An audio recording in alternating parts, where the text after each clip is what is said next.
Oh, Frank, I really don't think he had anything to do with William. Frank has lived around this area since the 80s. He was always a figure in Johns River. He lived on the highway and he's a hoarder. He's got heaps of junk. He hung around the shop. He was always hanging around the bus stop. He was dirty. So we just stayed away from him as teenage girls. When I got to know him, he gave me the creeps. And I always thought he was a pervert. So, to recap, the lead detective, Gary Jubilin's been taken off the William Tyrrell investigation. It feels like very few people in the cops or the wider justice system want anything to do with Gary at this point. Someone in the police is leaking to the media, saying more than 10 detectives from the homicide squad have made complaints about Gary, and claiming that he's being investigated for alleged bullying and falsifying affidavits, which he didn't do. When I really got to know Frank was in that 9 months I actually lived in Johns River. A couple of times I caught him in places where he shouldn't have been, like squatting down behind my parked car at, 11 o'clock at night. How would I describe him? Dirty, filthy. He doesn't look after himself. He doesn't even have a bath. But you can have an intelligent conversation with him. Under Gary, the police strike force had been focused on a neighbour called Paul Savage. But Gary himself is now under investigation and will soon be charged with criminally recording 4 conversations with Paul without permission using his mobile phone. Gary won't be coming back to the homicide squad. And without him, the investigation into William's disappearance will turn away from Paul Savage, looking instead at other potential suspects. I first heard about Frank living in a caravan at Moorland, and he used to have sex with a calf. That's sex with a calf, in case you missed it. He used to have a calf tied up outside. That was the rumours. Frank was definitely bad. A court heard he had a long criminal history, including firearms offences and escaping from custody. And the rumours, don't ever talk to Frank Abbott. He'd been found not guilty of other charges, including indecent assault and murdering a teenage girl. He killed his wife. Frank didn't kill his wife. She died of natural causes. He's a child molester. That one's true, though. Frank is currently doing time for child sexual abuse. I seen Frank there, and it was in that few days after William went missing, because we were all talking about it. This woman, Gail Veronica, was Frank's neighbour. He did work on her property, which is a short drive from where William was reported missing on the mid-north coast of New South Wales. He always done a good job. Gail says she saw Frank standing on the highway near Kendal in the days after William went missing. I seen old Frank standing there and he could hardly walk. Frank was elderly. Gail says he had trouble walking. And I debated whether to pick him up, but the last time I picked him up, he friggin' stunk. I didn't want to stop and put him in the car. Frank also had an indirect connection to the house in Kendal where William was staying. He knew another tradesman, a man called Jeff Owen, who called the house that morning about some work. And we've discovered Frank himself had been employed by the owner of the subdivision on which that house and the road outside it were built. And Frank likely knew the property before William went missing. But you know what, Dan? I always thought Frank was a pervert. he liked girls. But now when I think of it, all the little boys he used to have hanging around him all the time. Gail says there was this one boy in particular who was quite young. Oh, he was only, I don't think he was even going to school, because Frank used to get him ready and put him on the bus when he started school. So maybe it's not surprising, with Gary suddenly gone and the inquest he helped set in motion now ready to start within weeks, that those people wanting to distance themselves from Gary would start looking elsewhere. But nothing was ever proved. Did you know Frank after William went missing? No. You didn't? No. So you never spoke to him after that? No, I only seen him that once, that day on the highway. What makes you think he wasn't involved in what happened to William?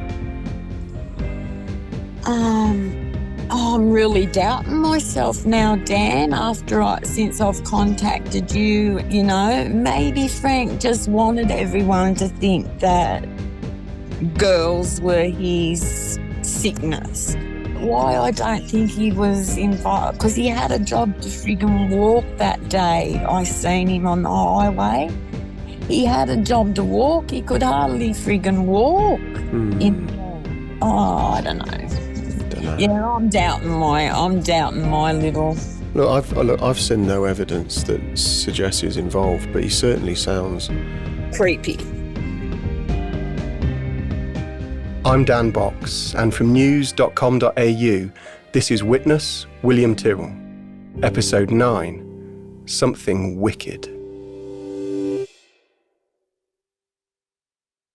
At this point, it's easy to lose focus and concentrate on people like Bill Spedding, who successfully sued the state government after his life was unfairly turned upside down, and Paul Savage, who we talked about in the last episode, and Gary Jubelin and David Laidlaw, who would take over the investigation after Gary is taken off it, and to forget about the person at the centre of this whole thing, William Tyrrell. Let's see if I can catch up with William.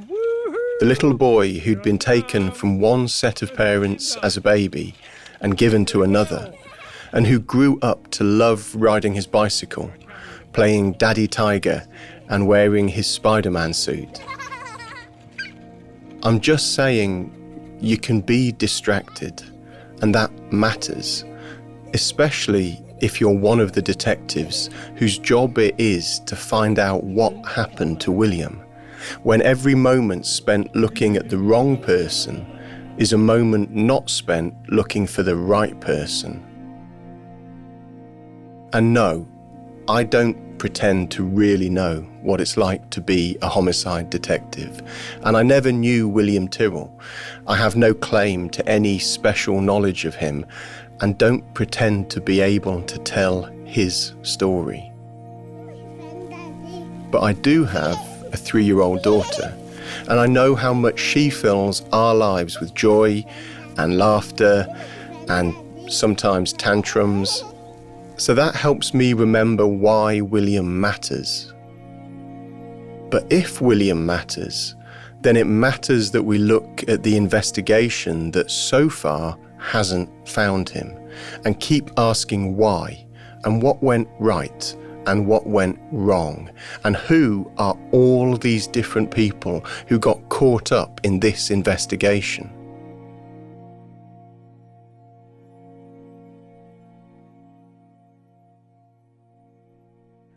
Testing. Hello. Okay, Nina, you are the producer on this podcast, but you've actually done most of the work on Frank Abbott.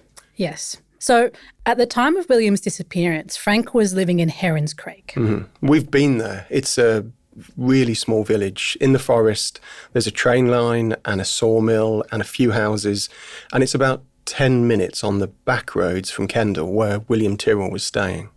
That's right. Frank was living in a caravan on the property of Daniel Parrish. Daniel would later say at the inquest that he was scared of Frank, and that Frank used to tell people that he knew where William's body was. He used to brag to everyone at Kew. He kept on saying he was at Jeff Owens' place. It made me sick. And I said, have you reported it to the police? And I don't know if he did or not. I certainly did tell him.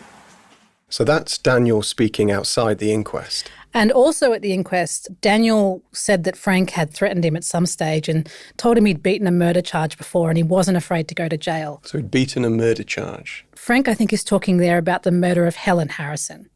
So Helen's a 17-year-old. She went missing while riding her bike home from work on the very northern edge of Sydney in March of 1968. But Frank was put on trial. Yes, he was. 22 years later in 1990. Okay. He was found not guilty. But prosecutors at the time argued that there were witnesses who said in court that Frank admitted that he followed Helen from work on her bike, grabbed her and drove her into the bush and raped and buried her. One witness said that Frank showed him a pair of blue underwear that he claimed belonged to Helen, and when Helen's body is discovered in a shallow grave, she's naked from the waist down. Okay. But Frank's parents say he was somewhere else the day the murder happened, and he's ultimately found not guilty by the court. I went through his court records and there's also a separate indecent assault charge on there from 2010, but again, Frank was found not guilty. And going through other records, I also found that Frank had a 2-year-old son that died in 1984. Okay. His death certificate lists the cause of death as asphyxiation. Which could be completely benign. Could be anything. Sometimes when a child dies in their sleep and there's sort of a sleeping accident, that could be asphyxiation. Yep, okay. So there's nothing we can take from that cause of death. But we do know that Frank wasn't charged in relation to that at all. But the more you ask about Frank, the more you run into rumour and suspicion. At the inquest, a local shopkeeper said that Frank talked about William a lot in the weeks after he went missing. He said that Frank said the police were looking in the wrong place. There was also evidence at the inquest where one of his neighbours said that she heard a child screaming on the day after William went missing while she was out in her garden. But one interesting thing is that we were in that area on our last trip. I heard what sounded like a child screaming, but later realised was a peacock. Okay, so we've got rumour and we've got suspicion. I know a little bit about how the police investigating William's disappearance started looking at Frank. So Daniel Parrish, who said he was scared of Frank, he reported Frank's claim that the 3-year-old was on Jeff Owen's property. The inquest heard Jeff had called the house where William was reported missing that morning about doing some work, but he said no one told him the children were there. Jeff's evidence at the inquest was he's pretty sure he didn't have any contact with Frank that morning. But Frank later moved into a caravan on Jeff's property, and police records show that Gary Jubelin asked one of the detectives on the strike force to look at Frank in 2018. I've also spoken to a woman called Jodie Huntley who lived next door to that property. She posted on Facebook asking why that block of land where Frank lived hadn't been searched, and saying that there was a kid's Spider-Man sleeping bag in Frank's caravan. So someone else on Facebook told Jodie that she should report this. Jodie told me she'd contacted CrimeStoppers but didn't hear back, which we've heard quite a few times in the course of this series. So Jodie went to the police in person, and a week or so after, she said, the police, the detectives, were at her door. Then the block of land where Frank had been living was searched. Jodie and her husband gave evidence at the inquest into William's disappearance, saying that Frank kept talking about William. Even one night, he knocked on their door to tell them that Jeff Owen was a person of interest in the investigation, and they suspected Frank was sexually abusing their dog. Look, unsurprisingly, Jodie had sleepless nights about all this, she said. But after giving her evidence, she says everything went quiet, and she doesn't understand why. Here's where I think the inquest into William's disappearance runs into a problem, because it's running at the same time as the police are investigating people, particularly Frank Abbott, and that's not normal. An inquest normally runs only after the police have exhausted their investigation and can't do anything more with it themselves. Worldwide, these cases have proven to be the most difficult to solve. This is the lawyer leading the inquest in his opening statement. If William was murdered, and that's a big if, He says it's very rare for a child to be abducted by a stranger and murdered. then it may be one of those rare 3% of cases. But abduction by a stranger is definitely something the inquest is considering. The offender in such crimes is a sneaky, complex offender who has hidden his or her desires for some time and has chosen to act on those desires. Only they haven't got evidence of a sneaky, complex offender. And the lead detective, Gary Jubelin, who was planning to use this inquest to publicly question Paul Savage, is not called to give evidence. Instead, the inquest takes a look at several of those people we've talked about in this series, Bill and Paul and Tony Jones, who doesn't have an alibi for the morning in September 2014 when William was reported missing, and whose burnt-out car was later found in the bush, and who was subsequently convicted of child abuse. Tony's evidence at the inquest is that he didn't have anything to do with William's disappearance, though he couldn't remember what he was doing that morning. After giving evidence, Tony gets into a confrontation with the media waiting outside the inquest, Why can't you remember where you were that day? smashing a photographer's camera to the ground, and is bundled inside a car by detectives. There are other people the inquest looked at also. This is an electronically recorded interview between Detective Senior Sergeant Mark Dukes and at the Wagga Wagga Police Station. There's talk of a paedophile ring operating in the Kendall area, Also present is Detective Senior Constable Lonigan. and evidence about other local sex offenders, not all of whom cooperate with the police investigation or even answer their questions. You've been given legal advice not to say anything, so we're going to record that. But it doesn't seem to go anywhere. Do you wish to say anything? For the purpose of this interview, can you please state your full name, please, and date of birth? There's no real evidence of anyone's involvement. I'm going to ask you some questions in relation to the disappearance and suspected murder of William Tyrrell at Kendall on Friday, the 12th day of September 2014. Do you understand that? Do you understand that? And no one at the inquest seems able to answer the question, what happened to William Tyrrell? At least it seems, until the inquest starts looking at Frank. So one of Frank Abbott's friends is a man named Ray Porter. He drove a white Holden Commodore station wagon, and the inquest heard that Frank sometimes drove Ray's car, and other witnesses would also describe Frank driving a white station wagon around the Kendall area. William's foster mother says she remembers seeing a white station wagon parked outside the house where William was reported missing. She does. And in 2019, Frank's friend Ray Porter... So he's the guy who drives a white station wagon. That's right. He was in a nursing home and he apparently makes a confession, telling a nurse, "I didn't do anything wrong. All I did was give my best mate and a boy a lift." And the nurse asked him at the time, "Are you talking about William Tyrrell?" That's the evidence from the inquest again. That's right, yeah. And Ray replied, yes. Ray also said that he picked up his best mate and the child from a shed behind Kendall Public School and drove them 300 kilometres north. The nurse reported what she heard to another nurse who went to the police. But there are problems. If that child was William Tyrrell, then how did he get from the house where he's staying outside Kendall to the school, which is, I had a look, it's about 2.5 kilometres away. And I guess if the idea is that Ray's mate, possibly Frank Abbott, took William from the house to the school, then how did that happen without a car? And if that person had a car already, why did he need Ray Porter to pick him up and drive him north? The other problem is that Ray Porter was in Port Macquarie Hospital getting dialysis on the day that William went missing. His car was also not picked up on the traffic cameras along the highway outside Kendall that day, but it was the next day and the day after.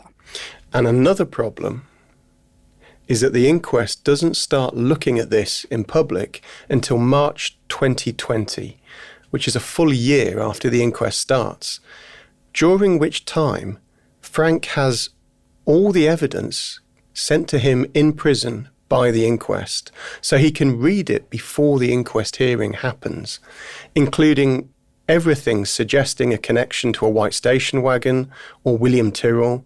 And at the same time, the police investigation into Frank is still ongoing because they're recording his phone calls.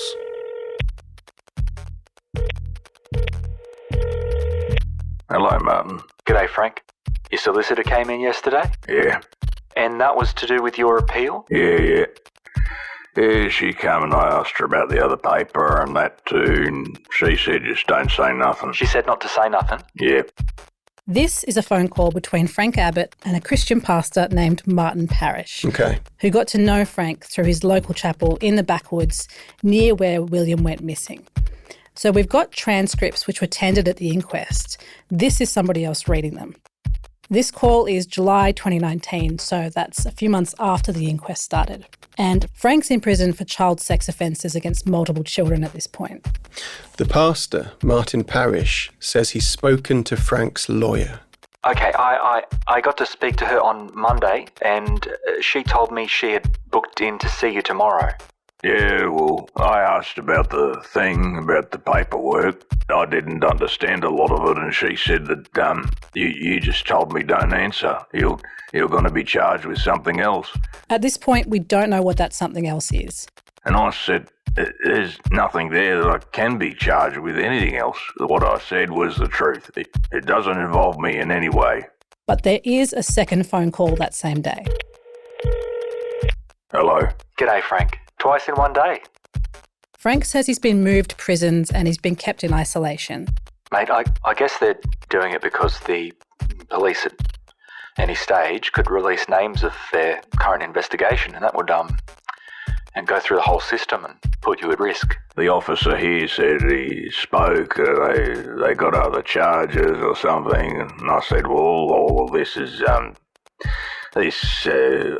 just a person of interest. I'm not charged, just a person of interest. Well, that's all I understand, that you're a person of interest.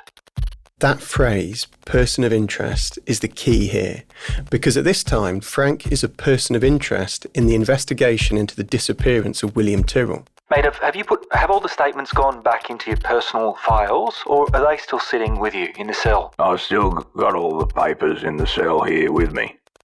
The two men talk about papers and statements, and it becomes clear that Frank has been sent the police brief of evidence, which the police gave to the inquest and the inquest gave to Frank. So they talk about what other witnesses have told detectives. Yep. So, I gather my brother is saying that that you borrowed the car without consent, or what is he saying? They're talking about Daniel Parrish, who's Martin's brother, and Frank had been living with Daniel. It was Daniel who said he was scared of Frank, and that Frank used to drive his cars. Yeah, well, no, he said I had the car and all that, and I drove around everywhere, but said I never borrowed his car any time. I never took his car without permission any time. He wouldn't let me have the car and that. He had the keys. He had all the keys. At this point, Daniel hasn't yet given this evidence in public, but it sounds like Frank has his witness statement with him in the prison cell, and he and Martin Parrish, the pastor, are talking about Frank's response. Yeah, hey, look, I can imagine him not letting you use the car because you don't have insurance, and then he told me he'd make you use the car when you were doing him a favour.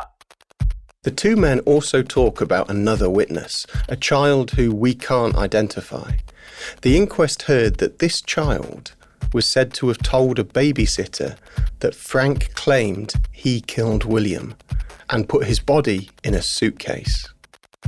And then I think he told somebody that I told him that I put him in a bag and buried him. And he said, if you said anything, I'm going to snap Mum's neck. So I'll tell you about it when you come down. Yeah. And I'll ask to see the chaplain and the welfare. Yeah, good. Okay, now, God bless. See ya. Okay, so to an outsider, this sounds extraordinary. But is it? It's a long way from perfect. I asked our former homicide detective about it. He's not someone who's worked on William's case. He's worked on a lot of murders and a lot of inquests. So he told me that normally with an inquest, yes, you would let all of those involved, including potential suspects, see the evidence. And that's because an inquest is only supposed to happen after the police have exhausted every lead in their investigation, which we know didn't happen in this case. And in court during the inquest, Frank is able to take part. He's on an AVL link from prison, so he's listening to what people are saying about him, and he's even able to question the witnesses. You said it's far from perfect. I think that's being kind. So you've got these two processes, the inquest and the police investigation into William's disappearance, running at the same time, potentially running on top of each other. At least at this point, they seem to be both heading in the same direction. And I do know from talking to both William's birth and foster families that they say the coronial lawyers were feeling confident, that they were openly telling people they were on the right track. Though something happened. Because last month, when the inquest came back for that week-long hearing, at one point Frank Abbott interrupted, saying that two of the coroner's lawyers came to see him, telling him he was no longer a person of interest. The coroner cut him off, so we got no explanation. We don't know if that's true, or if Frank is mistaken. All we do know is what's in these tapes. Morning. Morning, Frank. Sorry I missed your call yesterday. This is still July 2019. It's a week after the last call. Frank and the pastor, Martin Parrish, talk about the inquest in more detail. When do you have the interview? Is that next week? For the court case, with the court case. The coroner's case. Yeah. So, yeah, it's all going to be by video link? Yeah, Wednesday it is. Good, yeah.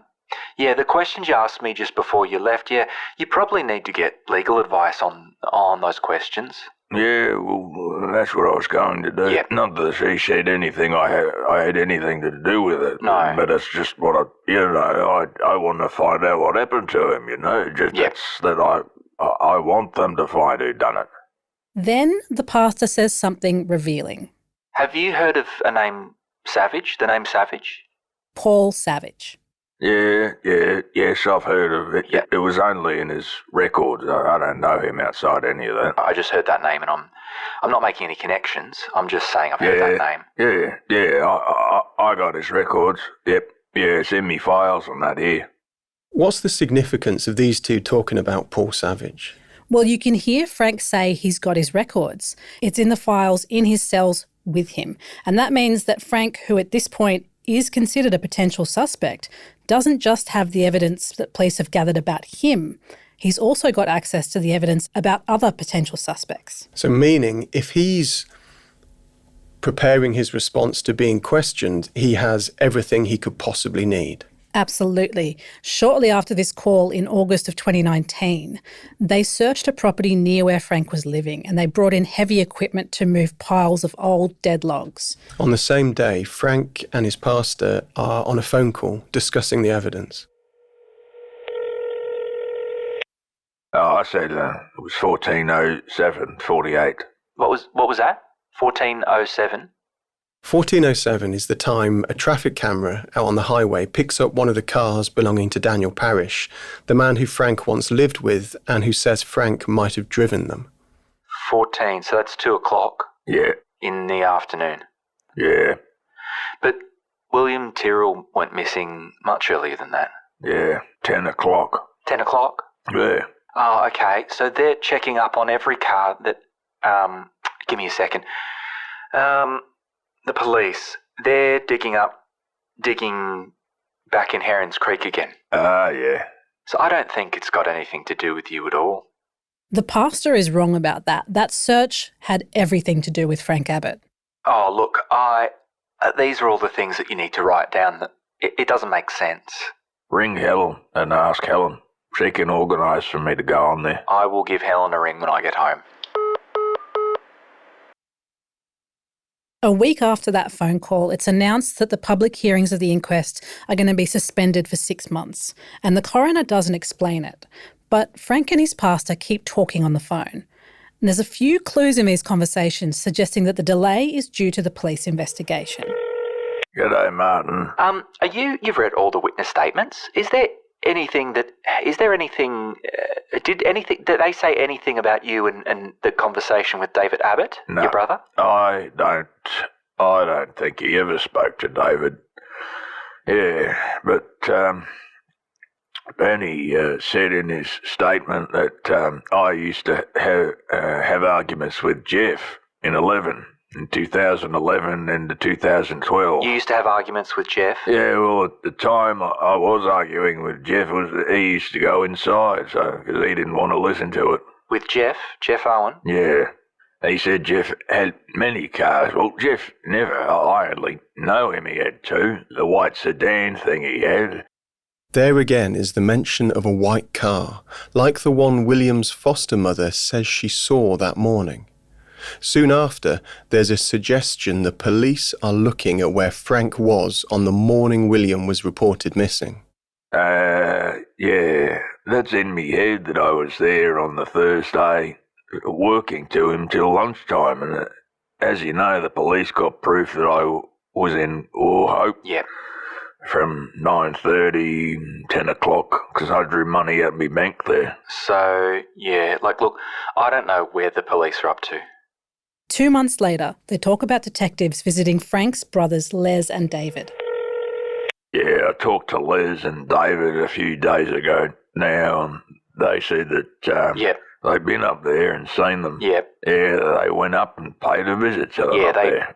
They were over here the other day too. Hey? They were here the other day, and I was asked to go speak to their QC. Yeah, because they was up there and they said, it's all about that murder. Back in 1990, someone had brought that up. They said I beat the charge and found not guilty, but they still bring it up. They said, he's done this and he's done that. We think he might have done this one.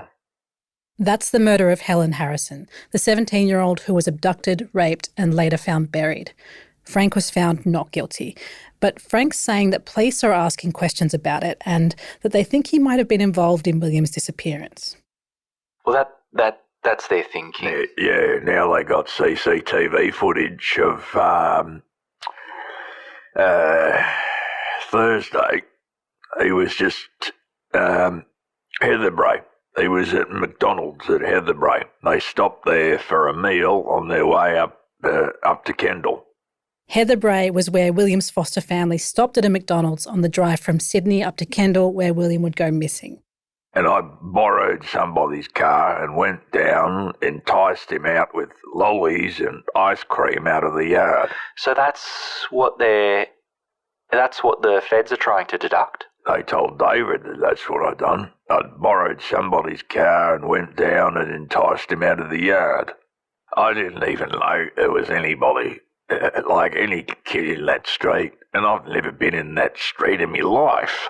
And why would I borrow somebody's car to go up there at that particular time if I didn't even know there was anybody there? The pastor, Martin Parrish, tells Frank again that the police are looking at Frank's relationship with Jeff Owen, who's the tradesman who called the house where William went missing on the same morning, to talk about some work that needed doing. So they're saying that you had a good friendship with Jeff at that stage? And at this point, Nina, I think you have to ask yourself, what was this pastor doing? So I get the idea of ministering to his flock, and I get the idea of Christian forgiveness, but it seems to go beyond that. In November 2019, the police sit Frank Abbott down for a formal interview. Yeah, they wanted to make a record of interview, and I said, no, I'm not speaking to you, because I had nothing to do with it. And they said, we got all this evidence and all that. And I said, well, if you got it, why aren't you charging me instead of coming to question me all the time? So a pretty traumatic day. Oh, it would have been a traumatic day. Oh, they talked to me for 10 minutes, asking me questions like, if you plead guilty and that now, we can help you, and all this and that, and Martin will forgive you now. I said, what, for something I didn't do? What? Did they say that? Yeah. Martin will forgive you. So, do they think that you're lying to me? Yeah, that's what they said. Anyway, they said they found a Spider-Man suit and kids' clothes or something. They found what? A Spider-Man suit and kids' clothes. All garbage, because they're just trying to frighten or make me confess to something I didn't do. So it's okay for them to lie to you and tell you lies? They do it all the time. That same month, the pastor tells Frank that he should memorise something. Yeah, you might memorise. You probably don't have anything with you right now about what my brother has said, have you? Want me to memorise? His statement. That's the statement of Daniel Parrish, who'd gone to the police about Frank. Months later, Daniel would give evidence at the inquest. The inquest also called the pastor, Martin Parrish, to give evidence, asking him about these phone conversations and others where he'd confirmed phone numbers that Frank was after. The pastor was asked, "You seem to be taking up issues that Frank Abbott raises with respect to the Tyrrell investigation and, in a sense, doing his legwork." And the pastor agreed.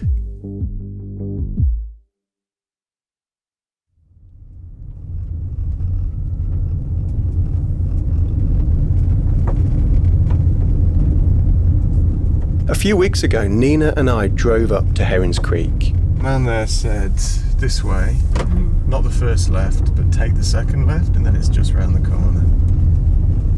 Where Martin Parrish's isolated chapel stands. Yeah, there we go.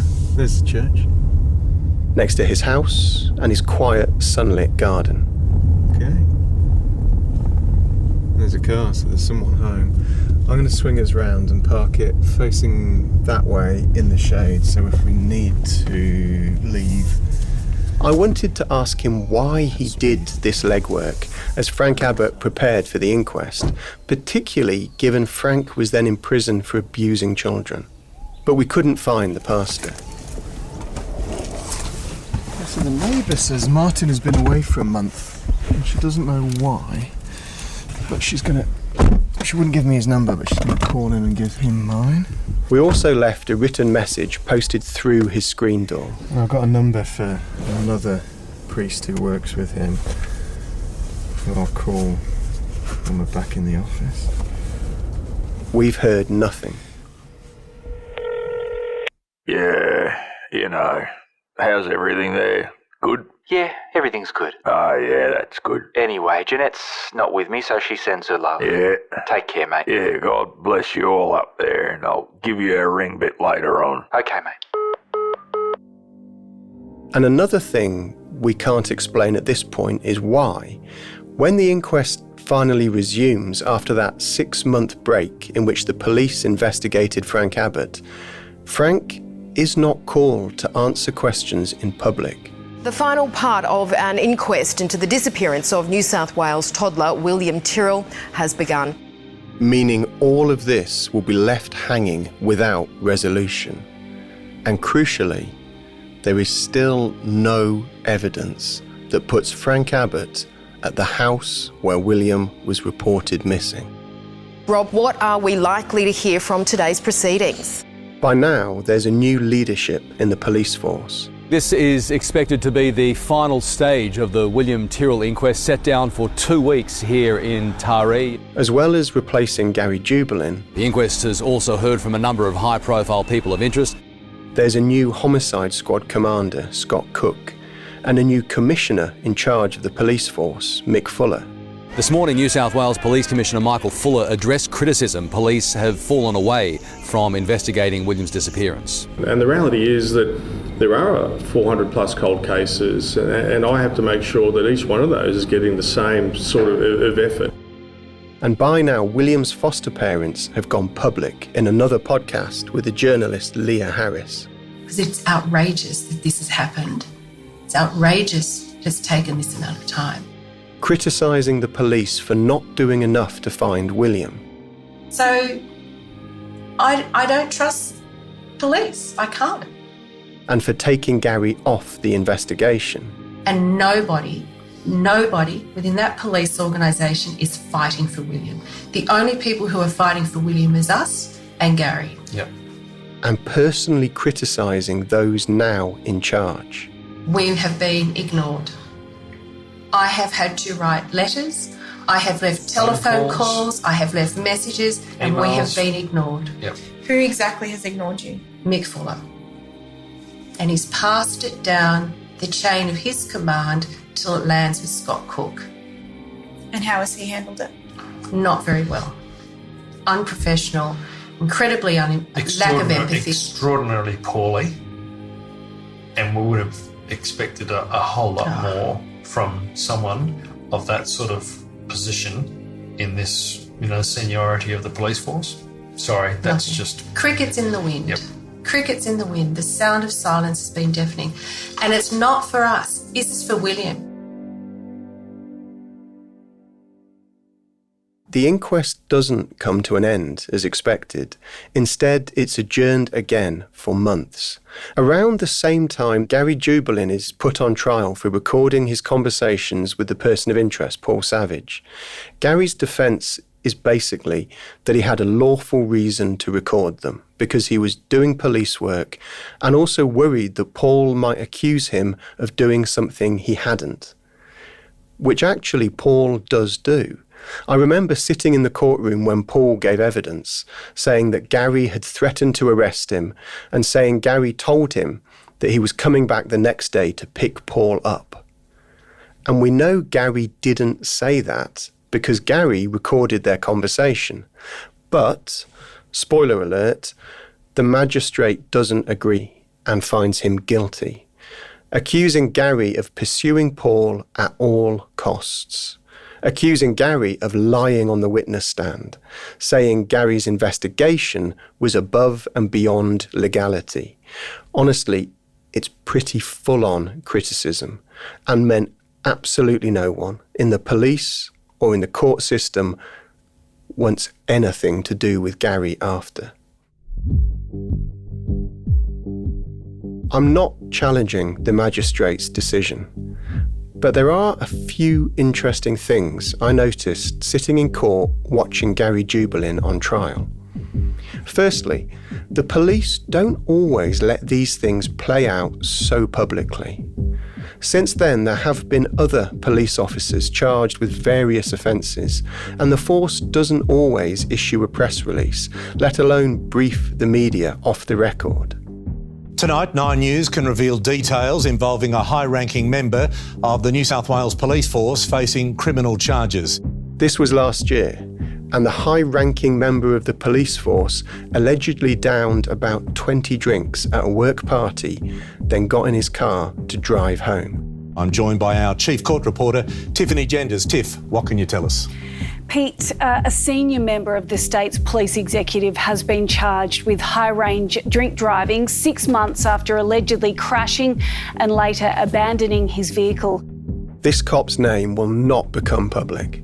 Instead, it will remain suppressed for 40 years after the court agreed to what was an extraordinary request from the police force, protecting his identity and connection to others in the top ranks. Ordinarily, when officers are charged, immediate release is issued, but that didn't happen in this case. We've also put questions to the Commissioner and Police Minister about who within the senior ranks had knowledge of the case and whether it was treated differently from others. Something else I thought was interesting about Gary's trial was how the allegations against him were made by another officer who he'd fallen out with over the William Tyrrell investigation, called Craig Lambert. The two men even squared up against each other in the offices of the homicide squad and had to be separated physically. In court, at Gary's trial, the police said that Craig was unwell and could not give evidence. But in a separate Industrial Relations Commission hearing, Craig said that he let police know he was available to give evidence in Gary's trial if required. And Craig's account of one of those recorded conversations was completely different to the version heard at Gary's trial, where one detective said on oath that Gary made him record it. But Craig, who was also in the room at that time, said this didn't happen. Only by the time that this version of events became public at the Industrial Relations Commission, Gary had been convicted, meaning his downfall from celebrated detective to criminal was complete. Putting Gary on trial at this time meant risking the entire William Tyrrell investigation. It's not me saying that, it's the police. In their application during the trial for another suppression order on the evidence, arguing it might, quote, lead to potential suspects destroying inculpatory evidence or manufacturing exculpatory evidence which could jeopardise the investigation. The police lawyer stood up in court and admitted it would have been preferable to delay the trial, but that didn't happen for whatever reason. And the trial happened. The final interesting thing took place on the last day of that court hearing, when William's foster mother was called to give evidence in Gary's defence. And she doesn't hold back. The biases and the political agendas around William's matter are just disgraceful. This is William's foster mother not speaking at Gary's trial, but in an interview with the journalist Leah Harris. Do you have faith in the current police force to find out what happened to William? No. William's foster mother says much the same thing on the witness stand in Gary's trial. Her big fear is that the case will be sent to unsolved homicide, with everything we've heard in this series about that team and backlogs and missing evidence and cases going unopened. Because this is what's going to happen. It'll go to inquest. And the coroner will say, police, you've done a great job, thank you very much. And deliver an open finding. Police will go, great, well, yeah, we did a really good job. Let's push that over onto unsolved. And it's going to sit there. And people are going to forget about it. We can't let people forget William. At Gary's trial, William's foster mother tells a story about meeting the new homicide squad commander, Scott Cook. Nina, that's the transcript of her evidence. Can you read it? We said hello, exchanged pleasantries. I said to him, I'm surprised we're actually meeting, because given the conversations we had over the phone, I did not expect to meet Mr. Cook at all. After the pleasantries, Mr. Cook said to me, you are not the only families of victims of crime. I stopped and looked at him and I thought, no, but you are at the inquest of one of those victims. He then proceeded to say, William is not our only case. I then said to him, William is 3 years old. He was taken from his grandmother's house. It was a street where there's probably 20 houses on it. We were sitting just around the corner and he's a child in care. I don't think you've got any other cases that describes that, and I don't think you can just give up on him. She's asked in court if Scott Cook replied to this. And she says no. She says, I then asked him, so are you planning on taking William's case to cold cases? And he said, yes, it's going to unsolved. Which he believes it will. In 6 months' time, they'll probably pull it out again and someone will have a look at it. And, they'll look at it, go, yeah, well, nothing new's come through. We'll put it back over there in that box. And I'm thinking, I can't believe you're saying this to us. Here, at the inquest for this little boy, you're saying this to his parents. And that's kind of what's happened. The investigation into William's disappearance is not officially an unsolved homicide, but the new lead detective, David Laidlaw, works for the Unsolved Homicide team, as do others in the strike force currently on it. At Gary's trial, William's foster mother also says she was told there had been a handover of information from Gary Jubelin to David Laidlaw. That whole knowledge transfer, I was really, really worried about it. And I said specifically to Scott Cook, who's doing the handover? He told me Gary Jubelin was doing a handover with David Laidlaw after those conversations. David Laidlaw said to me, there is no handover. I'm not allowed to talk to Gary. So I'm really confused because I'm told that Gary and David Laidlaw meet regularly and have been meeting to do a handover. And then on the other hand, I get told very clearly that Gary is not allowed to speak with anybody about this matter. And she says, I'm angry. She was. She was crying and shaking in the witness box. And I'm really angry because police are playing with William. It doesn't matter what we think. It doesn't matter what impact it has to us. It matters to William. Saying this in Gary's trial is front page news. William Tyrrell's foster mum makes stunning claim about senior officer. And it's personal. That was February 2020. A month later, in March, I spoke to William's foster mother, who said she'd been told the police had dropped the Paul Savage line of inquiry. And the police commissioner, Mick Fuller, was still not responding to their emails or phone calls. In July, a detective, Andrew Lonergan, who'd worked on the strike force before, was brought back and asked to review the investigation. Andrew Lonergan later said in court that he was aware of the foster mother's criticism. And I've seen an email sent by one of the detectives saying they identified William's foster mother as a significant person of interest. And that happened a month later, in August. And the same August, the strike force arranged to meet William's foster mother at the crossroads outside Kendal, where they'll later suggest that she disposed of William's body.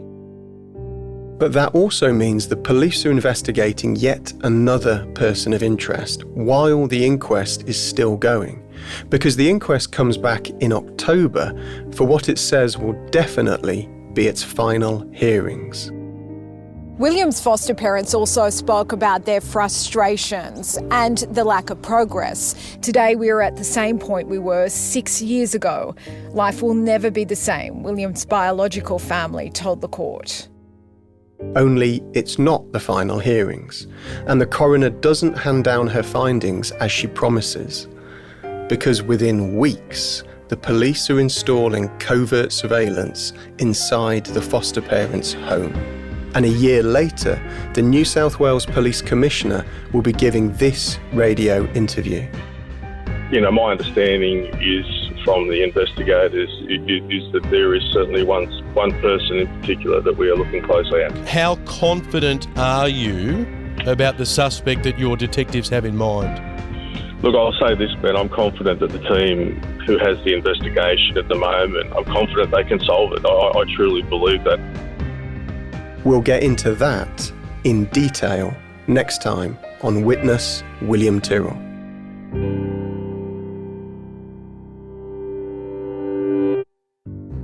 A lot of different people have been involved in making this series. Among them, the executive producer is Nina Young. The sound design was by Tiffany Dimmack. The producers have been Emily Pidgeon, Nicholas Adams-Jasbar, Phoebe Zakowski-Wallace and Tabby Wilson. Research by Aidan Patrick, original music by Rory O'Connor, voice acting on this episode from J.K. Kagate. Our lawyer is Stephen Coombs. The editor at news.com.au is Kerry Warren. I'm Dan Box.